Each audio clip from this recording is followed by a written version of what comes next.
In this video, how to create a quote on Salesforce, I will show you step by step how to create a quote in Salesforce.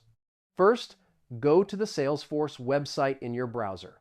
Log into your account using your email and password. After logging in, go to the main menu of the platform. Now click the icon called App Launcher. In the search bar, type Opportunities. Click the Opportunities option to open sales opportunities. Now select an existing opportunity. Inside the opportunity, find the section called Quotes. Click the New Quote button to create a new quote. Enter the quote name in the Quote Name field. Make sure the account and opportunity are correct. Now select the quote expiration date. Add pricing or payment details if needed.